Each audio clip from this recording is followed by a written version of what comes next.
Hello everyone. मैं doctor Dilip Soni, assistant professor sociology, government girls PG college Sidhi. आज आपसे समाजशास्त्र पर कुछ चर्चा करना चाह रहा हूँ। देखिए, समाजशास्त्र अन्य विषयों की तुलना में एक नवीन विज्ञान है। जैसे हम इतिहास, राजनीति, भूगोल, अर्थशास्त्र विषयों को देखते हैं तो उनकी तुलना में यह विषय जो है वो नवीन है। समाजशास्त्र का जन्म सन 1838 में फ्रांसीसी विद्वान अगस्त कांटे ने दिया। सर्वप्रथम उन्होंने 1838 में एक नवीन विषय को जन्म देते हुए उसका नाम रखा सोशल फिजिक्स या सामाजिक भौतिक शास्त्र। बाद में जब उन्हें लगा कि हमारा विषय विज्ञान नहीं बन सकता, हम मनुष्यों का अध्ययन करते हैं और मनुष्य की अपनी सोच होती है जो समय के साथ निरंतर परिवर्तित होती रहती है, तो उन्होंने अपने विषय को विज्ञान बनाने की कोशिश छोड़ दी और इस विषय को नाम दे दिया समाजशास्त्र या सोशियोलॉजी। समाजशास्त्र की उत्पत्ति के बारे में बात करें तो आखिर ऐसी कौन सी स्थितियां थीं जो फादर ऑफ सोशियोलॉजी अगस्त कांटे को प्रेरित करती हैं कि वह एक नवीन विषय को जन्म दें। सामान्यतः ऐसा नहीं होता कि हम नवीन विषय को जन्म दें, बल्कि जो विषय होते हैं उस पर हम सोचते हैं, काम करते हैं, उसे समझते हैं, पढ़ते हैं और उसमें और नॉलेज जो है वो जोड़ते जाते हैं। विभिन्न रिसर्च अनुसंधान के माध्यम से नवीन बातों को उसमें हम जोड़ते चले जाते हैं। लेकिन अगस्त कांटे के सामने ऐसी कौन सी परिस्थितियां थीं जो उसे प्रेरित करती हैं कि वह एक नए विषय को जन्म दे। सामान्य तौर पर इसमें दो घटनाओं को जिम्मेदार माना जाता है। एक फ्रांसीसी राज्य क्रांति जो 1789 में फ्रांस में हुई थी और इसमें परिस्थितियां कुछ इस तरह से थीं कि समाज जो है वो 3 वर्गों में बटा हुआ था।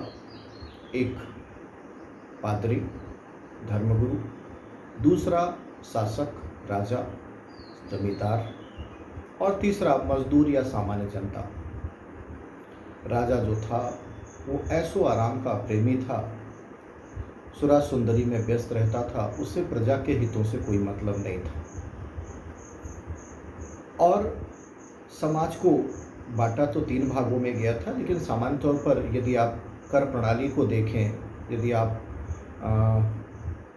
किसी भी तरह से वसूली को देखें और सुविधाओं की बात करें तो समाज 2 वर्गों में बटा हुआ था, एक उच्च वर्ग और दूसरा निम्न वर्ग। उच्च वर्ग में यही सामंत, राजा रजवाड़े और पुरोहित थे, पादरी थे।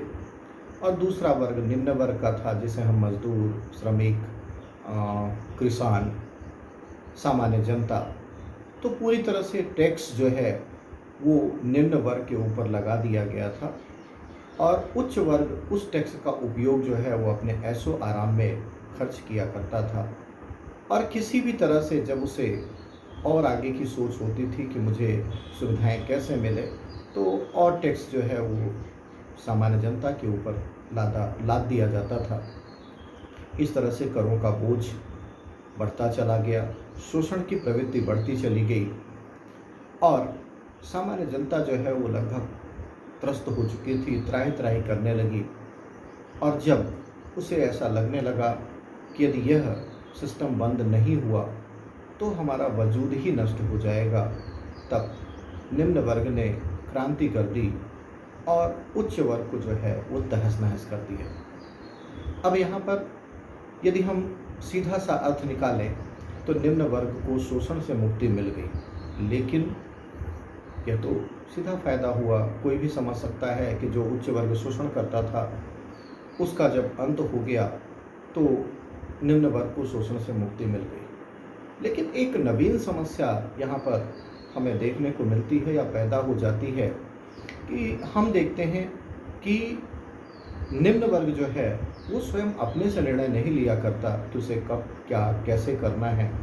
यही उच्च वर्ग था जो उसे निर्देश देता था, उसे आदेश देता था, और यह निम्न वर्ग जो है उस आदेशों का, उन निर्देशों का पालन करते हुए और अपनी श्रम शक्ति का उपयोग करता था। और शोषण से मुक्ति तो मिली, लेकिन दूसरी समस्या पैदा हो गई कि अब इस निम्न वर्ग को आदेश देने वाला कोई भी नहीं था।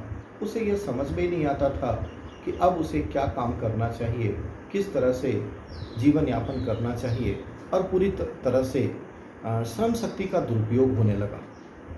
श्रम शक्ति घर में पड़ी रहने लगी, अपने निजी व्यस्तताओं में वह बिताने लगे, और समाज के लिए उस श्रम शक्ति का कोई उपयोग नहीं रह गया। इससे समाज की व्यवस्था चरमराने लगी, बिगड़ने लगी। इस घटना को फ्रांसीसी विद्वान अगस्त कांटे देख रहा था, और उसे लगा कि एक नवीन विषय होना चाहिए, एक विषय होना चाहिए जो लोगों को यह बताए कि आखिर उन्हें करना क्या चाहिए। तो एक तो यह फ्रांस की राज्य क्रांति समाजशास्त्र की उत्पत्ति के लिए जिम्मेदार है। दूसरा, 18वीं शताब्दी में संपूर्ण यूरोप में औद्योगिक क्रांति होती है, इंडस्ट्रियल रिवॉल्यूशन होती है। जिस तरह से फ्रांस की राज्य क्रांति थी, यह एक खूनी क्रांति थी, लेकिन यदि हम औद्योगिक क्रांति की बात करें तो औद्योगिक क्रांति जो है वो खूनी क्रांति नहीं थी, बल्कि यह एक वैचारिक क्रांति थी। समाज के लोगों के विचारों में परिवर्तन आया।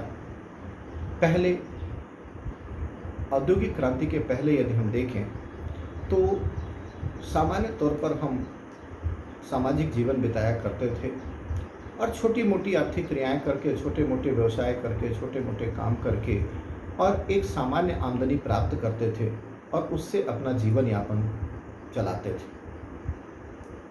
यदि परिवार नाम की इकाई को देखें तो पति और पत्नी, और यदि उनके बच्चों को हम शामिल करें उस परिवार में, तो पति जो है वो कमाने के लिए जाता था, अपनी कमाई और सामान जो है वो अपनी पत्नी को उपलब्ध कराता था, और पत्नी उस सामान और पैसे से घर का पालन पोषण, बच्चों का पालन पोषण जो है वो करती थी। लेकिन जैसे ही औद्योगिक क्रांति हुई, औद्योगिक क्रांति का जो मूल सिद्धांत था, more gold, more power, more wealth, ज़्यादा से ज़्यादा शक्ति, ज़्यादा से ज़्यादा संपत्ति, ज़्यादा से ज़्यादा सोना।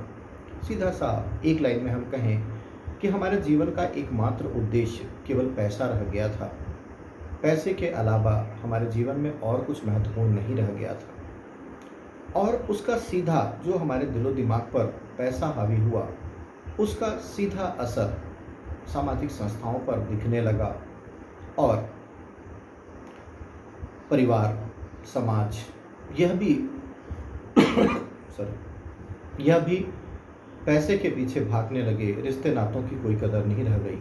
अभी हमने औद्योगिक क्रांति के पहले की चर्चा की कि पहले परिवार ऐसा होता था कि पति कमाने के लिए जाता था, पत्नी जो है वो घर की देखभाल करती थी, और इस तरह से पाले गए बच्चे अपने माँ बाप के प्रति बड़ा सहानुभूति, बड़ा लगाव और समर्पण की भावना रखते थे। क्योंकि जब वह इस लायक नहीं थे बच्चे, तब माता पिता ने अपना अमूल्य समय, अमूल्य पैसा और अमूल्य सहयोग, सेवा करके उन बच्चों को पाल पोस कर बड़ा किया। लेकिन जब औद्योगिक क्रांति हो जाती है तो जैसा मैंने आपको कहा कि पैसे के पीछे हम भागने लगे, तो परिवार में भी पति की सोच बदली, और वह यह सोचने लगा कि यदि हम 10,000 रुपये कमाते हैं, यदि मेरी पत्नी भी नौकरी करने लगे तो 5,000 रुपये तो कमाएगी, और घर की आमदनी जो है 10 से बढ़कर 15,000 हो जाएगी। अब यहाँ एक समस्या पैदा हुई कि बच्चों की देखभाल कैसे करेंगे। तब इसका सीधा सा निर्णय लिया गया कि 1,000-2,000 की कोई नौकरानी, आया या सिस्टर रख लेंगे जो बच्चों की देखभाल करेगी। फिर भी 2,000 रुपये दूसरे हम देते हैं तो 3,000 रुपये हम प्लस में जाएंगे, और इस तरह से हमारी आमदनी जो है वो पहले की तुलना में 3,000 बढ़ जाएगी। यह एक उदाहरण है औद्योगिक क्रांति के प्रभाव को समझने के लिए। अब उस नौकरानी या आया के द्वारा पाले गए बच्चे जब बड़े हुए, दूसरों के द्वारा पाले गए बच्चे जब बड़े हुए, तो उन्होंने भी अपने माता पिता की सेवा करने की बजाय उन्हें पूरी तरह से नकार दिया, और सीधा सा उनका मानना था कि आप पैसे के पीछे भाग रहे थे, आपने हमें समय नहीं दिया, केवल पैसा दिया। मैं भी पैसा देने को तैयार हूँ, क्योंकि मुझे भी ज़्यादा से ज़्यादा पैसा कमाना है। तो उन्होंने अपने माता पिता को ले जाकर और एडमिट करवा दिया अ, वृद्धाश्रम में। और उसमें जो है वह इससे सारी व्यवस्था बिगड़ रही थी, और इस बिगड़ती हुई व्यवस्था को अगस्त कांटे देख रहा था। उसे लगा कि एक विषय होना चाहिए जो इन बिगड़ी हुई व्यवस्था को संभाल